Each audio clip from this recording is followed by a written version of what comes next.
ഈശോ മിശിഹായ്ക്ക് സ്തുതിയായിരിക്കട്ടെ. പ്രത്യാശ എന്ന് കേൾക്കുമ്പോൾ എന്താണ് നമുക്ക് ഓർമ്മ വരുന്നത്? ജീവിതത്തിൽ നന്മ വരുമെന്നും അനുഗ്രഹം പ്രാപിക്കും എന്നുമുള്ള മനുഷ്യന്റെ പ്രതീക്ഷയാണ് അത്. ഒപ്പം അതൊരു വിശ്വാസവും കൂടെയാണ്.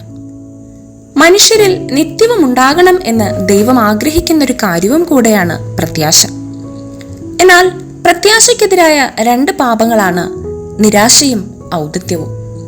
നിരാശയിലൂടെ കടന്നു പോകുന്ന ഒരു വ്യക്തിക്ക് ദൈവത്തിൽ നിന്നുള്ള രക്ഷയോ അത് നേടുന്നതിനുള്ള സഹായമോ തന്റെ പാപങ്ങളുടെ മോചനമോ സംബന്ധിച്ച പ്രത്യാശ നഷ്ടമാകുന്നു.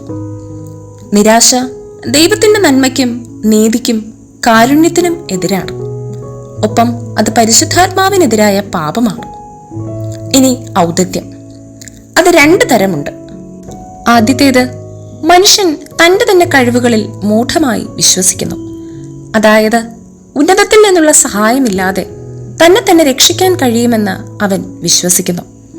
രണ്ടാമത്തേത്, ദൈവത്തിന്റെ സർവശക്തിയിലോ അവിടുത്തെ കാരുണ്യത്തിലോ മൂഢമായി വിശ്വസിക്കുന്നു. അതായത് മാനസാന്തരം കൂടാതെ തന്നെ അവിടുത്തെ മാപ്പ് നേടാമെന്നും അർഹത കൂടാതെ മഹത്വം നേടാമെന്നും പ്രതീക്ഷിക്കുന്നു. ഇതും പ്രത്യാശയ്ക്കെതിരായ പാപമാണ്.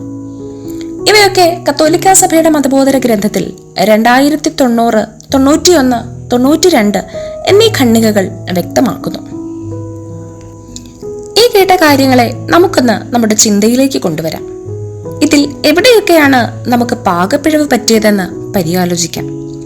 നിരാശയും ഔദത്യവും വെടിഞ്ഞ് പ്രത്യാശയോടെ സ്വർഗരാജ്യം ലക്ഷ്യമാക്കി ജീവിക്കാം. ദൈവം നമ്മെ അനുഗ്രഹിക്കട്ടെ. ആമേൻ.